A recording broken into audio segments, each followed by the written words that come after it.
श्री गुरुदेव दत्त. लग्नानंतर बहीण भावाच्या डोळ्यात का खुपते? प्रभू, माझ्या माता दोन प्रभू आहेत. तुम्ही मला ह्या दोन प्रश्नांची उत्तरे सांगून संतुष्ट करावे. भगवान शिव म्हणतात, हे देवी, तुमच्या मनात जे काही प्रश्न आहेत ते मला विचारा. तुमच्या दोन्ही प्रश्नांचे उत्तर देऊन तुम्हाला संतुष्ट करण्याचा पूर्णपणे प्रयत्न करेन. तेव्हा पार्वती माता म्हणते, हे प्रभू, माझा पहिला प्रश्न आहे, लग्न झाल्यानंतर भावाच्या मध्ये हिस्से होतात. माझा दुसरा प्रश्न आहे, लग्नानंतर भावाला बहीण वाईट का वाटू लागते? तेव्हा भगवान शिव म्हणतात, पार्वती, तुमचे दोन्ही प्रश्न खूप महत्त्वपूर्ण आहेत.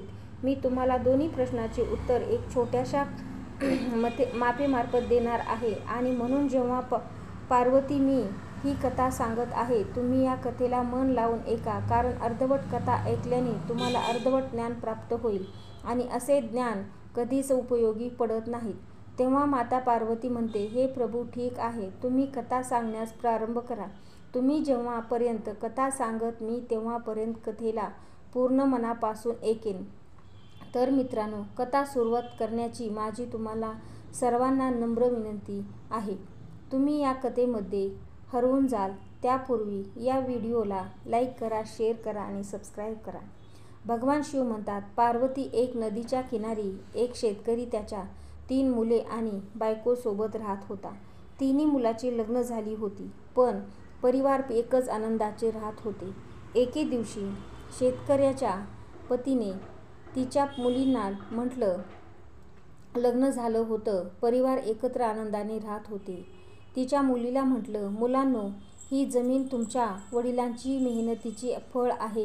या जमिनीवर उत्पन्न काढून तुमच्या वडिलांनी आपल्या घराचा विकास केला आहे आणि त्यांनी त्यांचे मेहनत इतकी मोठा घर बनवलं आहे की ज्या तुम्ही सर्वजण आरामात राहू शकतात. शेतकऱ्याची तिन्ही मुलं एका उंच भागावर उभे होते, जिथून त्यांची सर्व शेतामधील दिसत होते. शेतातील पीक कापण्यासाठी तयार झाले होते. तेव्हा शेतकऱ्याचा सर्व छोटा मुलगा त्याच्या आईला म्हणाला, आई, तू अगदी योग्य म्हणत आहेस. मला रोज सकाळी वडिलांसोबत शेतात जाणं खूप चांगलं वाटतं आणि ही गोष्ट मला अजूनही आठवत आहे. भगवान शिव म्हणतात, पार्वती, शेतकऱ्याचा जो सर्वात छोटा मुलगा होता त्याचं नाव वामन होतं. वामन पुढे म्हणाला, मला शेतामध्ये काम करणं खूप आवडतं. वामन त्याला वडिलांसारखा शेती करायचा. शेतामध्ये त्याला खूप मेहनत करावी लागायची. शेताची योग्य काळजी घ्यावी लागायची. मजुरावर लक्ष ठेवावे, वेळेवर धान कापणे व त्याचबरोबर त्या धान्यासाठी गिऱ्हाईक शोधणे, अशा प्रकारे वेगवेगळे काम शेतकऱ्याच्या छोट्या मुलाला म्हणजेच वामनला करावे लागायचे. भगवान शिव म्हणतात, पार्वती, शेतकऱ्याचे 2 मोठे मुलं, एकाचं नाव सोपान होतं तर दुसऱ्याचं नाव राघव होतं. सर्वात मोठा मुलगा सोपानजी ज्योतिषाचं काम करायचा. तोही काम करून खूप मोठ्या प्रमाणे धन कमवायचा. त्याचबरोबर दुसरा मुलगा होता ज्याचं नाव राघव होतं. तो व्यापार करायचा व त्यामधून तो मोठ्या प्रमाणात पैसे कमवायचा. सर्व परिवार आनंदात राहत होते. परिवारामध्ये कोणत्याही प्रकारचे दुःख नव्हते. त्यानंतर एके दिवशी शेतकरी आजारी पडला. त्यानंतर शेतकऱ्याने त्याच्या पत्नीला बोलावले आणि म्हटलं, माझी आता ही अंतिम वेळ आली आहे. तू फक्त मला एक वचन दे. तू मुलांमध्ये कधीच आपल्या जमिनीचा, आपल्या संपत्तीचा हिस्से होऊ देणार नाहीस. माझी फक्त हीच इच्छा आहे की आपली तिन्ही मुलं आयुष्यभर एकत्र मिळून मिसळून राहायला पाहिजेत. कोणामध्येही कोणत्याही प्रकारचे भेदभाव नसायला पाहिजे, कारण ज्या घरातील एकच भंग होतो असा घर पूर्णविराम करून जातो. भगवान शिव म्हणतात, पार्वती, तेव्हा शेतकऱ्याची बायको शेतकऱ्याला वचन देते आणि वचन दिल्यानंतर शेतकऱ्याला मृत्यू होतो. वेळ हळूहळू पुढे सरकत असतो व त्यानंतर एके दिवशी शेतकऱ्याच्या पत्नीने तिच्या तिन्ही मुलांना बोलावलं आणि म्हटलं, मुलांनो, मी तुमच्याकडून एक वचन घेऊ इच्छित आहे. तुमच्या वडिलांची अंतिम इच्छा होती की तुमच्यामध्ये कधीच जमिनीचा इस्टेटीचा वाटप होऊ नये. म्हणून तिघे भाऊ आणि तिघी सुना यांचा घरात मिळून मिसळून राहावे, कारण ज्या घराची एकता भंग होते अशा घराची कधीच प्रगती होत नाही. तेव्हा शेतकऱ्याच्या बायकोची म्हणणं ऐकून तिघी मुलं म्हणू लागली, ही आई, तुला जसं हवे आहे, वडिलांची जशी इच्छा होती आम्ही त्याच इच्छेविरुद्ध कधीच जाणार नाही. आम्ही तिघे भाऊ प्रेमाने राहू. तेव्हा मुलांची बोलणे ऐकून आईला खूप जास्त आनंद झाला. सर्वात मोठा मुलगा ज्याचं नाव सोपान होतं, ज्योतिषामध्ये खूप जास्त निपुण होता. त्यामुळे आजूबाजूची लोक सोपानाकडे वेगवेगळ्या विषयावर मत मागण्यासाठी यायचे. त्यामुळे सोपान उदरनिर्वाह खूपच छान प्रकारे चालत होता. त्याचबरोबर दुसरा नंबरचा मुलगा होता, ज्याचं नाव राघव होतं, तो एक मोठा व्यापारी होता. त्याची सुद्धा कमाई खूप जास्त होती. परंतु सर्वात मोठी अडचण होती ती की शेतकऱ्याचा जो छोटा मुलगा होता, ज्याचं नाव वामन होतं, तो खूप मेहनती करायचा. सकाळपासून संध्याकाळपर्यंत शेतामध्ये मेहनत करायचा. परंतु 2 भावाच्या तुलनेत त्याची कमाई कमी असायची. वेळ हळूहळू पुढे सरकत होत शेतकऱ्याचे 2 मुले, ज्यांची कमाई छोट्या भावापेक्षा जास्त होती, त्यांना वडिलांना दिलेले वचन ही विसरता आणि ती त्यांच्या बायकांसोबत ऐशोआरामाची जीवन व्यापत लागत. जेव्हा शेतकऱ्याच्या 2 सुना ऐशोआरामाची जीवन व्यापत करत असत आणि त्याची बायको घरात काम करत राहत, तिला फिरण्यासाठी कधीच वेळ मिळायचा नाही. तिला हौस-मौज करण्यासाठी वेळ मिळायचा नाही. जेव्हा ती तिच्या 2 जावांना पाहायची तेव्हा तिचं हृदय दुःखी व्हायचं. ती विचार करायची की आम्ही तर वडिलांच्या वचनात पालन करत आहोत, परंतु आमची मोठी जाऊ बाई खूपच ऐश-आरामाचे जीवन जगत आहेत. भगवान शिव म्हणतात, पार्वती, शेतकऱ्याचा जो सर्वात छोटा मुलगा होता वामन, बायको जेव्हा खूप दुःखी झाली आणि जेव्हा संध्याकाळी वामन घरी आला तेव्हा ती त्याला म्हणू लागली, माझ्या भावाच्या घरातून चिठ्ठी आली आहे. त्याने आपल्याला त्याच्या घरी बोलावलं आहे. आपल्याला त्याने आमंत्रण पाठवले आहे. काही दिवसापूर्वी माझ्या भावांची नवीन घर बांधले होते व त्यामध्ये गृहप्रवेश व्हायची बाकी आहे. त्याची ही इच्छा आहे की आपण दोघांनीही काही दिवस त्यांच्या घरी जाऊन राहावे. बायकोचं बोलणं ऐकून शेतकऱ्याचा छोटा मुलगा म्हणू लागला, हे बघ, शेतामध्ये खूप जास्त काम शिल्लक आहे. माझ्याकडे इतका वेळ नाही की मी तुझ्यासोबत तुझ्या माहेरी येऊ शकेल. जर मी तुझ्यासोबत तुझ्या माहेरी आलो तर शेताची काम खूप शिल्लक राहिले. तेव्हा पती म्हणू लागला, मग ठीक आहे, आपण आयुष्यभर असेच घरात पडून राहू. आपण आपली कोणतीही इच्छा पूर्ण करायची नाही. पतीला रागात पाहून शेतकऱ्याचा छोटा मुलगा म्हणू लागला, ठीक आहे, मी असे करतो, तुझ्या जाण्याचा काहीतरी प्रबंध करतो, परंतु मी तुझ्यासोबत येऊ शकत नाही. तेव्हा त्याची पत्नी म्हणू लागली, जर आपण जाऊ तर दोघे सोबत जाऊ, अन्यथा कोणीच जाणार नाही. पत्नीचे बोलणे ऐकून वामन म्हणू लागला, ठीक आहे, अशी तुझी इच्छा आहे. तुला जायचं असेल तर जा, नाही आणि जर नसेल जायचं तर मग नको जाऊ. भगवान शिव म्हणतात, पार्वती, शेतकऱ्याची छोटी सुनबाई तिच्या मोठ्या जाऊबाईचे आणि दिरांचे वागणं पाहून कधीच खूपच चिडली होती. ती विचार करायची की आम्ही दिवस-रात्र मेहनत करत असतो आणि आयुष्य आरामात जीवनही दोघे करत आहेत. आणि त्यानंतर असा विचार करून ती वामनला म्हणू लागली, आपण घरातील सर्व काम करण्याची ठेका घेतला आहे का?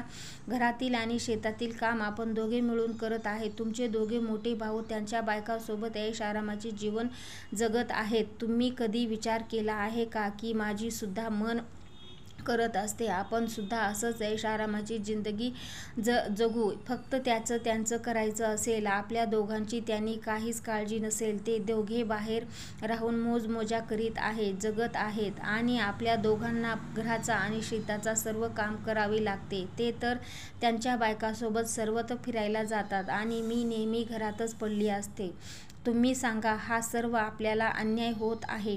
भगवान शिव म्हणतात, पार्वती, तेव्हा बायकोचं बोलणं ऐकून वामनने डोळे उघडले. पुढे वामनची पत्नी म्हणू लागली, आता तुम्ही माझी एक गोष्ट ऐका. तुम्ही आपल्या इस्टेटीचा वाटप करण्याबद्दल बोला, जेणेकरून आपण दोघे वेगवेगळे राहू शकू. जर आपण वेगळे राहिलो तर आपल्याला सुद्धा फिरण्यासाठी वेळ मिळेल.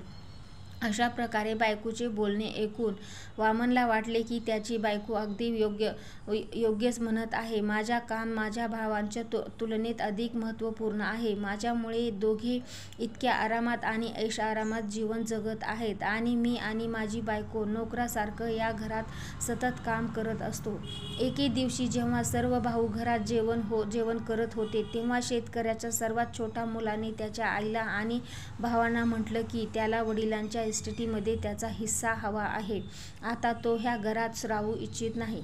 सर्वात छोट्या मुलाचं असे बोलणं ऐकून आईला मोठा धक्का बसला आणि म्हणू लागली, तुमच्या वडिलांची अशी इच्छा होती की तुम्ही सर्वांनी मिळून मिसळून एकत्र राहावे. तेव्हा सर्वात छोटा मुलगा म्हणू लागला, परंतु आई, मी एकत्र या घरात राहू शकत नाही. तेव्हा दोघे भाऊ सुद्धा वाटप करण्यासाठी तयार झाले आणि म्हणाले, इस्टेटीचं वाटप व्हायला हवं. सर्व इस्टेटीचं जमिनीचं कागद ज्यांच्या आधारावर वाटप होणार होते ते सर्व बनवले जातात. वाटप होण्यापूर्वी शेतकऱ्याची पत्नी त्यांच्या तिन्ही मुलांना म्हणाली, वाटप नंतर होईल. आपल्या घराची ही परंपरा आहे की कोणीही कार्य करण्यापूर्वी भगवान जगन्नाथ दर्शन अशा घ्यायचं आहे. तेव्हा आईचं बोलणं ऐकून सर्व मुले तयार होतात व पुढच्या दिवशी सर्व मुले त्यांच्या बायकोसोबत जगन्नाथ यात्रेला निघतात. मंदिरात दर्शन घेतल्यानंतर जेव्हा तो सर्व भाऊ घरी परत येतात तेव्हा त्यांच्या आईचं म्हणणं, मुलांनी, मी खूप थकले आहे आणि मला खूप जास्त प्रमाणात भूक लागली आहे. तुम्हा सर्वांना सुद्धा भूक लागली असेल आणि आपल्या सर्वांना सुद्धा भूक लागलेली असेल. आपण असे कृपया एखाद्या चांगल्या ठिकाणी थांबून जेवूयात. गावच्या बाहेर एक जुनं मंदिर होतं आणि शेजारी जेवणाचं दुकान होतं. जेव्हा सर्व परिवार जेवणाची तयारी करू लागलं तेव्हा आईने म्हटलं, मुलांनी, आपल्या जेवणासाठी चालली आहोत, परंतु पैशाची पिशवी मी कुठेतरी विसरली आहे. त्यामुळे इथून घरी जाण्यासाठी आपल्याला खूप पैशाची गरज आहे आणि इथे जेवणासाठी सुद्धा आपल्याला पैशाची गरज आहे. जर आपल्याकडे पैसे नसतील तर आपण घरी सुद्धा जाऊ शकतो नाही आणि अन्न सुद्धा खाऊ शकतो नाही. आता तर एकच उपाय आहे. मी माझ्या या तिन्ही सुनांतील या मंदिरात थांबते आणि तुम्ही तिघांनी गावात जाऊन काहीतरी काम शोधा आणि तिघांनाही वेगवेगळे काम करा आणि तुम्ही जे काही कमवून घेऊन याल त्याच पैशातून आपण काहीतरी खाऊ आणि इथून घरी जाऊ. तेव्हा तिन्ही मुलांना त्यांच्या आईचे म्हणणे पटले आणि तिघे भाऊ वेगवेगळ्या दिशेने पैसे कमवण्यासाठी निघून गेले. चालता चालता शेतकऱ्याचा छोटा मुलगा वामन एका अशा स्थानावर पोहोचला जिथे एक गंभीर विषयावर काही लोक चर्चा करत होते. तेव्हा वामनने विचारलं, तुम्ही लोक कोणत्या काळजीचं आहात आणि कोणत्या गंभीर विषयावर बोलत आहात? मी तुमची काही मदत करू शकतो का? तेव्हा तिथे उभे असलेले लोक म्हणायला लागले, जमिनीच्या या भागामध्ये नेहमी पाणी असते, त्यामुळे आम्ही या भागामधील काहीच पीक उगवू शकत नाहीत आणि तरीसुद्धा आम्हाला राजाला या जमिनीचा महसूल द्यावा लागतो. आता आम्ही काय करावं आम्हाला काहीच कळत नाही. त्या लोकांचं ते बोलणे ऐकून शेतकरी सर्वात छोटा मुलगा वामन म्हणू लागला, जर मी तुम्हाला धान्य उगवायची युक्ती सांगितली तर मला काय बक्षीस मिळेल? तेव्हा ते लोक म्हणू लागले, जर तुम्ही आम्हाला धान्य उगवायची चांगली युक्ती सांगितली तर आम्ही तुम्हाला चांदीचे 100 मोहरा भेट देऊ. वामन शेतामध्ये खूप विपुल शेतकरी होता. त्यांना लोकांना सांगितले की शेण आणि माती एकत्र मिक्स करा आणि त्यापासून गोळे बनवा. त्यांना थोडे ओली ठेवा व त्यानंतर प्रत्येक गोळ्यामध्ये बी टाका. त्यांना सुकवण्यासाठी सोडू द्या. गावातील लोक मन लावून वामनची बोलणे ऐकत होते. गावातील लोकांनी विचारलं, या गोळ्याचे काय करावं? तेव्हा वामन म्हणाला, या गोळ्याचं या जमिनीमध्ये टाकून द्या. गोळे जमिनीमध्ये टाकल्यावर त्या बियापासून चांगल्या प्रकारे धान्य होईल. गावामध्ये वामनची ही युक्ती खूपच आवडली आणि त्याला पटलं की असे जर केले तर नक्कीच ह्या पाणी साचलेले जमिनीच्या धान्य उगवू शकेल. त्या वामनवर खूप खुश झाले व त्यांनी वामनला आभार मानले व वामनला 100 मोहरा भेट दिल्या. ज्या 100 मोहरा घेऊन वामन त्याच्या आईजवळ त्याच्या मंदिरात परत आला. दुसरीकडे चालत चालत शेतकऱ्याचे 2 नंबरचा मुलगा राघव फिरत फिरत एक अशा ठिकाणावर पोहोचला जिथे त्याचे झाडाखाली बसलेल्या एक माणसाला पाहिले. तो खूपच दुःखी दिसत होता. तेव्हा राघवने त्या माणसाला विचारले, तुम्हाला कोणत्या गोष्टीची चिंता आहे? तुम्ही उदास दिसत आहात. मी तुमची काही मदत करू शकतो का? तेव्हा तो माणूस म्हणू लागला, आम्ही 4 भाऊ आहोत. मृत्यूपूर्वी आमच्या वडिलांची त्यांची सर्व संपत्ती आम्ही 4 भावांमध्ये वाटली होती, परंतु एक काळी मांजर होती. तीच वाटप करू शकत खूप जास्त कठीण होतं. त्यानंतर आम्ही सर्वात एकत्र येऊन विचार केला की मांजर आम्हा सर्वांसोबत राहिली व त्यानंतर 4ही भावांनी त्या मांजराची एक एक पाय वाटून घेतला.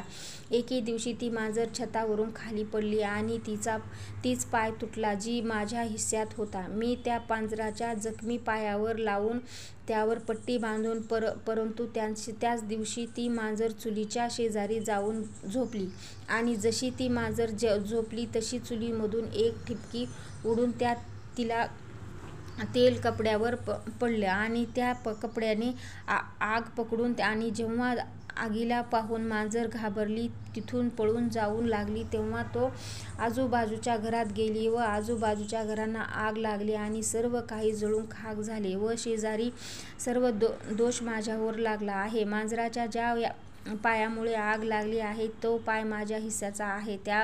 त्यानंतर सर्व प्रकरण झाल्यानंतर पंचायतीत पोहोचलो आणि पंचायतीने हा निर्णय झाला की ज्या पायामुळे आग लागली आहे तो पाय त्यांच्या हिस्स्याला असेल त्यांनीच नुकसानीची भरपाई करावी आणि म्हणूनच सर्व नुकसानीची भरपाई मला करायची आहे. परंतु माझ्याकडे सर्वात देण्या इतके पैसे नाहीत. आता मी काय करू आणि म्हणूनच मी खूप उदास आहे. त्या माणसाने बोलणे ऐकून शेतकऱ्याचा दुसरा मुलगा राघव म्हणाला, तुम्ही काळजी करू नका. जर मी तुमची ही चिंता दूर केली तर तुम्ही मला काय द्याल? तेव्हा ती माणूस म्हणू लागला, जर तुम्ही माझी ही चिंता दूर केली तर मी तुम्हाला चांदीच्या 500 मोहरा देईन. त्यानंतर शेतकऱ्याचा मुलगा म्हणू लागला, तुम्ही जा आणि तुमच्या शेजारच्या व गावातली वडीलधाऱ्या माणसांना जमा करा. मी तुम्हाला तेथेच भेटतो. तेव्हा शेतकऱ्याचा मुलाचे बोलणे ऐकून तो माणूस त्यांच्या सर्व शेजाऱ्यासोबत बोलावून घेऊन आला. तेथे एक मोठा गर्दी तयार झाली. सर्वांचे बोलणे ऐकल्यानंतर शेतकऱ्याला मुलगा राघव म्हणू लागला, हे खरं आहे की सर्व नुकसान मांजरीने केलं आहे आणि हे सुद्धा खरं आहे की जो पाय याच्या हिस्स्यात होता तोच पाय जखमी होता आणि ज्यांच्यावर तेलाची पट्टी बांधलेली होती आणि ही गोष्ट सुद्धा सत्य आहे. जी गोष्ट सत्य सर्वांना माहीत आहे की मांजर पळून गेल्यामुळे शेजारच्या घरात आगी लागली आहे. परंतु एका गोष्टीची तुम्ही विचार केली आहे की मांजरा तिच्या जखमी पायावर कधीच धावू शकत नाही. मांजरीचे जो पाय मोडला आहे तो पाय कोणत्या कामाचा नव्हता. मांजर फक्त तिच्या चांगल्या असणाऱ्या 3 पायावर धावत होती ज्यामुळे सर्वत्र आग लागली. आता तुम्हीच सांगा, मांजरीच्या त्या मोडलेल्या पायाचा दोष आहे की जे 3 पाय चांगले होते त्याचा दोष आहे? राघवच्या बुद्धीने सर्व गावकऱ्यांना हैराण करून टाकले. सर्वांनी राघवच्या बोलण्याला सामर्थ्य दिले व त्यानंतर निर्णय घेतला आला की जे 3 पाय चांगले होते त्यांचे मालक नुकसान भरपाई करतील. हे ऐकून जखमी पायाचं मालक खूप खुश झालं व त्यांनी ताबडतोब राघवला 500 चांदीच्या मोहऱ्या दिल्या.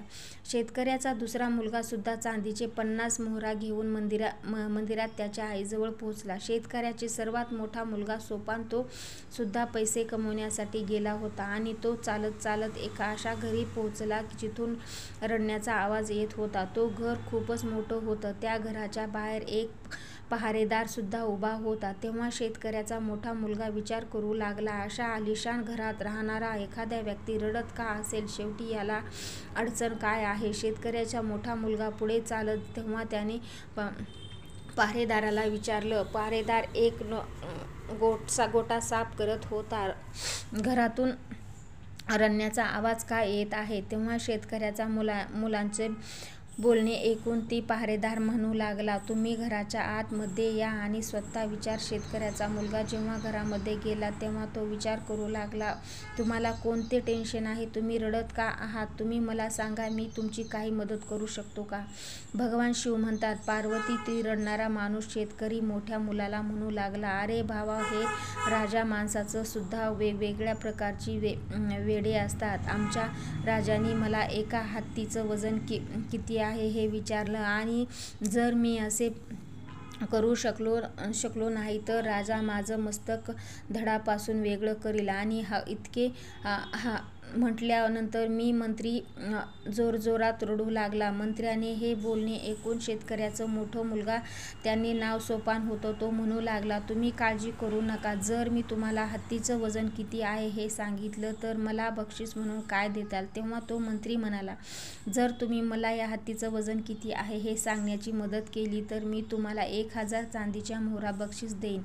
त्यानंतर अट मंजूर झाल्यानंतर शेतकऱ्यानं मोठ्या मुलाने त्या मंत्र्याला म्हटलं, मला तुम्ही हत्तीजवळ घेऊन चला. व त्यानंतर जेव्हा ती हत्तीजवळ पोहोचला तेव्हा तो मुलगा त्या मंत्र्याला म्हणू लागला, या हत्तीला एक नदीजवळ घेऊन चला, जिथे खूप साऱ्या होड्या असतील. शेतकऱ्याच्या मुलाच्या म्हणण्यानं मंत्री हत्तीला नदीकिनारी घेऊन गेला. तेव्हा शेतकऱ्याच्या मुलाने एक होडीतल्या म्हटलं, या हत्तीला या होडीमध्ये उभा करा.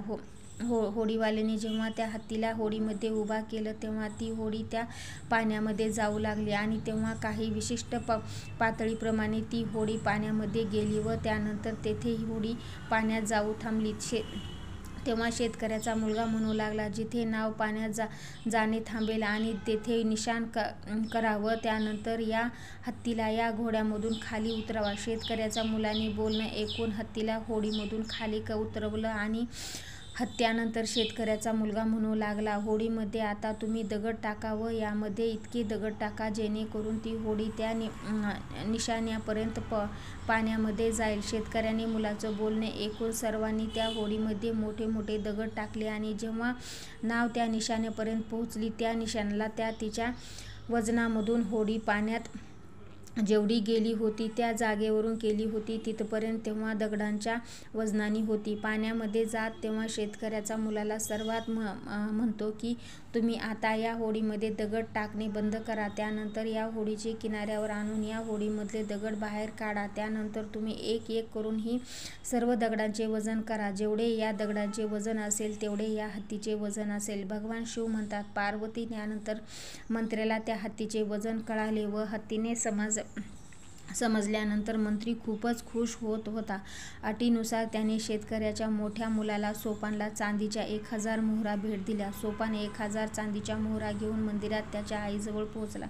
भगवान शिव म्हणतात, पार्वती अशा प्रकारे सर्व भाऊ जेव्हा धन कमावून मंदिरात परत आले तेव्हा सर्वांनी खूपच आनंदाने जेवण केले आणि दुकानदाराचे पैसे इतके झाले ते की 3 भावांनी जे काही पैसे कमावले होते ते सर्व जेवणामध्ये संपवले आणि त्याच्याजवळ फक्त इतके पैसे शिल्लक राहिले त्यांच्या द्वारे ती घरी पोहोचू शकतील. जेव्हा शेतकऱ्याची बायको तिच्या मुलासोबत व सुनांसोबत घरी परत आली तेव्हा तिने रुपयांची पिशवी एकदमच बाहेर काढली व मुलासोबत ठेवली आणि म्हटले, मी मुद्दामच ह्या पिशवीतील लपवून ठेवली होती जेणेकरून मी तुम्हाला समजावून सांगू शकेल की एकतेमध्ये किती शक्ती आहे. कारण तुम्ही तिन्ही भावांनी मिळून जे पण धन कमवलं होतं त्या सर्व धनाला एकत्र करून आपल्या जेवण मिळालं आणि उरलेले पैशातून आपण घरी परत आलो.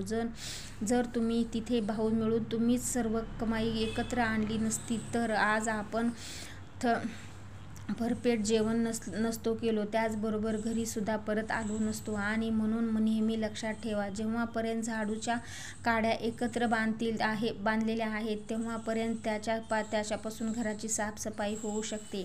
जेव्हा त्याच्या काड्या वेगवेगळ्या होतात तेव्हा ती झाडू काहीच कामाचा नसतो. त्याप्रकारे जेव्हापर्यंत तुमच्यामध्ये एकतेचा भाव असेल तेव्हापर्यंत हा घराची प्रगती होत राहील. परंतु त्या दिवशी वाटप होईल म्हणून तुमच्या वडिलांनी मरण्यापूर्वी माझ्याकडे हे वचन मागितले होते, तिघांना बरोबर वेगळे पडू देऊ नकोत. भगवान शिव म्हणतात, पार्वती अशा प्रकारे शेतकऱ्याची पत्नी बोलणं ऐकून शेतकऱ्याची तिन्ही मुलं एकमेकांना मिठ्या मारल्या आणि भविष्यात कधीच वेगळं होण्याची संकल्प घेतला आणि ह्या वचन दिलं की तिघे सुना एकत्र राहतील, एकसारख्याच राहतील. तिघे भाऊ जे कमवतील ते सर्व धन एकत्र आणायचे आणि त्यानंतर एकत्र बसून निर्णय घ्यायचा की आपण आता पुढे काय करावे. कोणासोबत कोणत्या प्रकारचा भेदभाव केला जाणार नाही. भगवान शिव म्हणतात, पार्वती तुमचा पहिला प्रश्न होता की लग्न केल्यानंतर भाऊ वेगळे का पडतात. तर समजून घ्या की लोक असे समजतात की घरामध्ये हिस्से हे नेहमी सुनांमुळे होत असतात, तर असं नाही आहे. हिस्स्यामध्ये वेळ त्यामुळे येते की जेव्हा 2 भाऊ जास्त कमावतात आणि एक भाऊ कमी कमावतो, तेव्हा जास्त कमावणारा भाऊ त्यांच्या पतीसोबत ऐशाआरामाचे जीवन जगत सुरू करतो आणि जी भाऊ कमी कमावतो त्याच्या प्राप्ती आदर राहत भावांच्या मध्ये कमी होत. जेव्हा कमी कमावणाऱ्या भावाची पत्नी हा सर्व प्रकार पाहते, तेव्हा ती विचार करते की आम्ही दोघेही दिवस रात्र मेहनत करतो, आम्ही कोणत्याही शेतकऱ्यात शोक बाळगू शकत नाहीत. घराची सर्व जबाबदारी आम्ही योग्य पद्धतीने पार पाडतो असतो, सर्वांचा मान सन्मान सुद्धा करतो असतो, परंतु तरीसुद्धा आमची दीर नेहमी राजेशाही थाटामध्ये असतात आणि कधीच घरातील काम मध्ये हे मदत करत नाहीत आणि फक्त हीच गोष्ट एका स्त्रीला वाईट वाटत असते. म्हणून तेव्हा ती तिच्या नवऱ्याला म्हणू लागते की जर आपल्याला मेहनत करायची आहे मग आपण एकत्र का राहायचे. आमचे दीर त्यांच्या पत्नीसोबत आरामात राहत आणि आपला जर मेहनत करत असू तर यापेक्षा चांगले तरी हीच आहे की आपण वेगळे राहावे. कमीत कमी आपण जे काही कमावू ते आपण असेल आणि आपले सुद्धा आपल्या मर्जीने आपल्या हौस-मौज पूर्ण करू शकतो. भगवान शिव म्हणतात, पार्वती आणि इथून भावामध्ये अंतर निर्माण व्हायला सुरुवात होते आणि त्यानंतर भाऊ वेगळे पडायला सुरुवात होते. भावांचं हे वेगळं पडणं थांबवण्यामध्ये आई-वडिलांचा खूप मोठा हात असतो. जर आई-वडील या बुद्धिमान आईप्रमाणे त्यांच्या मुलांमध्ये शिकतील तर भाऊ वेगळे कधीच होणार नाहीत.